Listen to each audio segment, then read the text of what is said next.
Опа, друзья, всем привет. Меняем опор... Стой, блин, какой?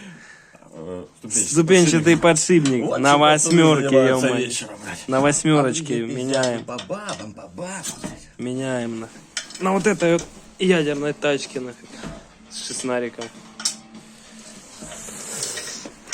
Вот так. И не нужны нам никакие мастерские прессы нафиг. Старым я отказался, на самом деле, знаешь, блядь. Старым дедовским способом нафиг.